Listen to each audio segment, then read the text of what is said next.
बिस्मिल्लाहिर्रहमानिर्रहीम अस्सलामु अलैकुम वरहमतुल्लाहि वबरकातुहू। हमारे मुसलमान भाई आजकल दाढ़ी की सुन्नत से बहुत दूर चले गए हैं।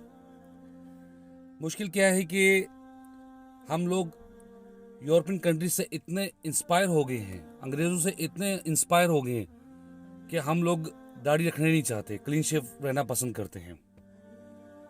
दाढ़ी रखना सुन्नत है और आपने देखा होगा कि आजकल सिर्फ 10% या 20% लोग हैं मुसलमान जिन्होंने दाढ़ी रखी हुई है। मेरे ये वीडियो बनाने का मकसद ये है कि देखें, हमारे जो 10 या 20% जो मुसलमान भाई जिन्होंने बाकायदा सुन्नत के मुताबिक दाढ़ी रखी हुई है, उनमें से बहुत से कम ऐसे लोग हैं, मुसलमान हैं जो इस्लामिक स्कॉलर हैं, जो कि इमाम हैं मस्जिद के या कारी हैं। ठीक है, तीन ही कैटेगरी है। कारी जो कुरान पढ़ाते हैं, किरत करते हैं, और जो इमाम साहब है जो नमाज पढ़ाते हैं, जुमे की नमाज पढ़ाते हैं, खुतबा देते हैं। इस्लामिक स्कॉलर्स है जो दीन की बात करते हैं, लोगों तक पहुंचाते हैं। अच्छा, उसके अलावा जो बाकी नॉर्मल मुसलमान हैं जिन्होंने सुन्नत के मुताबिक दाढ़ी रखी हुई है, भैया उन्होंने सुन्नत पर अमल करते हुए दाढ़ी रखी है। इसका ये मतलब नहीं है कि वो बहुत बड़े इस्लामी स्कॉलर हैं या इमाम साहब। अगर उनका पता है तो ठीक है, अगर नहीं पता तो वो नॉर्मल मुसलमान हैं और सुन्नत के मुताबिक उन्होंने दाढ़ी रखी हुई है। अब होता क्या है कि आम माशरे में ये जो हमारे 20 में से 5% जो इस्लामिक स्कॉलर हैं या इमाम हैं या कारी हैं, बाकी 15% चले 10% जो है नॉर्मल हैं। तो हम उन्हें ट्रीट उसी तरह करते हैं कि शायद ये इस्लामिक स्कॉलर हैं या ये इमाम हैं या कारी हैं। भैया नहीं, उन्होंने सिर्फ सुन्नत के मुताबिक दाढ़ी रखी हुई है। नो डाउट उनमें कुछ चीज़ें पॉजिटिव भी आई होंगी दाढ़ी की वजह से, लेकिन जो 80% 70% हमारे मुसलमान भाई जो हैं उन्होंने दाढ़ियाँ नहीं रखी हुई।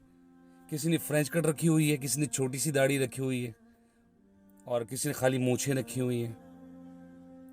जबकि हदीस से हमें जो दाढ़ी का तरीका कर मिलता है कितनी होनी चाहिए, वो असल में दाढ़ी को माफ़ करो।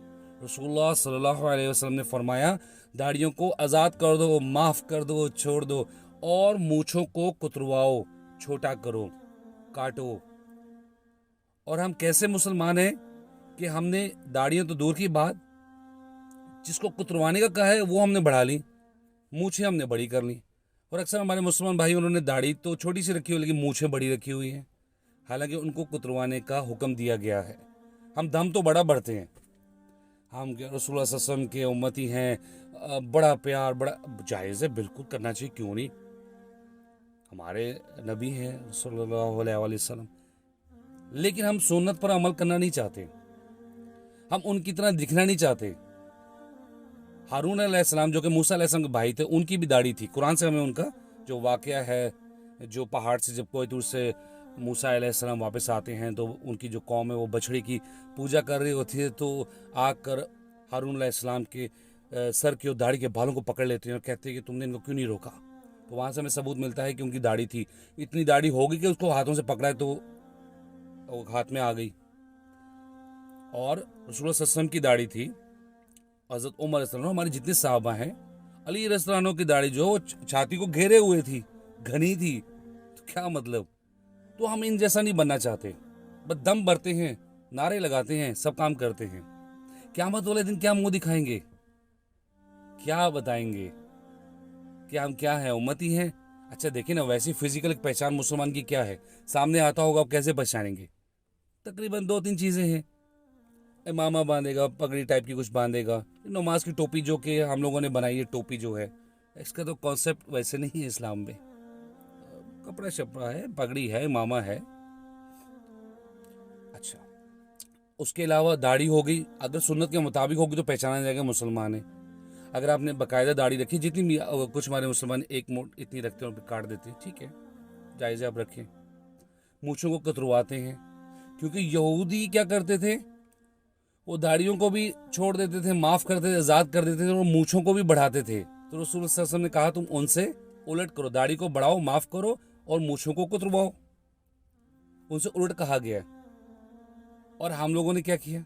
और नंबर 3, जो आपके टखने से पैंट, तहबंद, लुंगी, पजामा, कुछ भी चीज़ है, कंदूरा, वो उससे ऊपर होना चाहिए। तो हम बाकायदा कंफर्म है कि ये मुसलमान है, वरना तो पता नहीं चलेगा।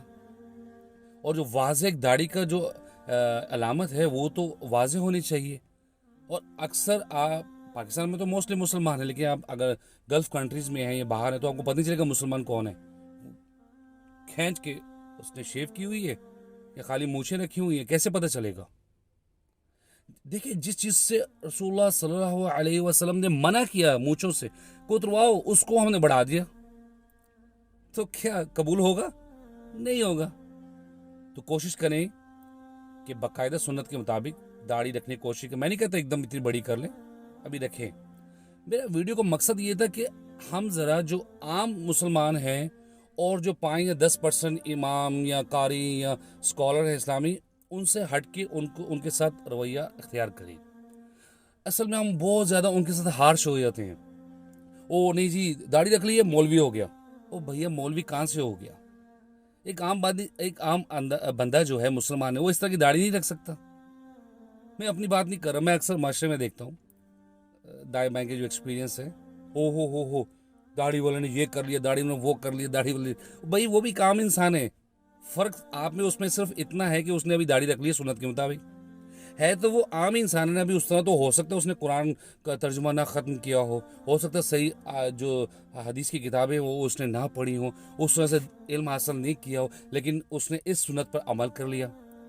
तो खाली उसने अभी अमल किया ना, आप वो कैसे जज करेंगे? खाली दाढ़ी से हम जज कर लेते हो, मौलवी है जी, इससे गलती नहीं हो सकती, ये नहीं कर सकता। कर सकता है, खाली सुन्नत पे अमल उसने किया हुआ है, दाढ़ी रखी हुई है, आपने नहीं रखी हुई। जैसे आप झूठ बोल सकते हैं, हो सकता है उससे भी झूठ गलती हो सकती है उससे भी। अगर आप फिल्म देखते हैं, हो सकता है वो भी फिल्म देख ले। आप गाने सुनते हो सकता है वो भी गाने सुने।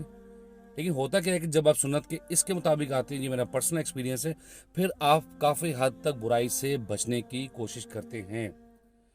अंदर क्या है वो तो मालूम नहीं है, बज़ाहिर तो बचने की कोशिश करते हैं। सपोज की मिसाल मैं आपको देता हूँ कि आप जब मस्जिद, दो दाढ़ी जिन्होंने रखी हुई है बाकायदा सुन्नत में, वो छोटी सी नहीं रखी हुई कि आप सिनेमा में भी चले जाते हैं और किसी दीनी महफिल में भी चले जाते हैं, मस्जिद तो वो चल जाता है, ऐसा नहीं है। जो बाकायदा जिन्होंने दाढ़ी बाकायदा रखी है, तो जिन्होंने बाकायदा दाढ़ी रखी हुई है, वो आप अगर मस्जिद के बाहर से गुजर रहे हैं, वो उनकी पूरी कोशिश होगी कि वो बाजमात नमाज पढ़ें। नॉर्मल मुसलमान की बात कर रहा हूँ, क्योंकि अगर कोई बगैर दाढ़ी वाला देखेगा कि देखो यार ये दाढ़ी वालों का ये हाल है, फिर अगर किसी और की तरफ उसकी निगाह जाती तो गौर से नहीं देखता। जो दाढ़ी वाला है, नॉर्मल मुसलमान की बात कर रहा हूँ, वो कहेगा कि अगर इसकी नज़र पड़ गई तो कहेगा ये दाढ़ी वालों का क्या हाल है, किस तरह घूर के ये कैसे देख रहा है।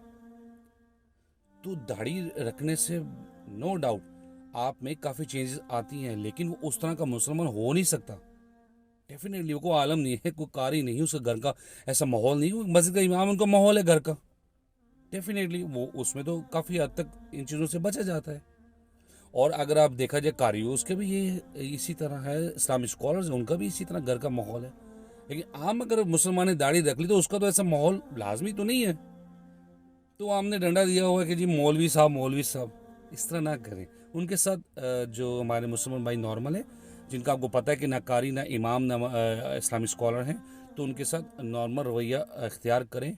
उनको आप तंग ना करें, मौलवी करके ना बुलाएं। उन्होंने सुन्नत के मुताबिक ये रखी हुई है दाढ़ी। और आप भी कोशिश करें, क़यामत वाले दिन क्या जवाब देंगे, आप भी इस सुन्नत को रखें और अपनी पहचान बनाएं।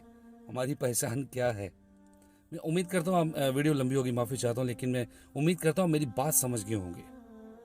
शुक्रिया। अस्सलाम वालेकुम वरहमतुल्लाहि वबरकातुहू।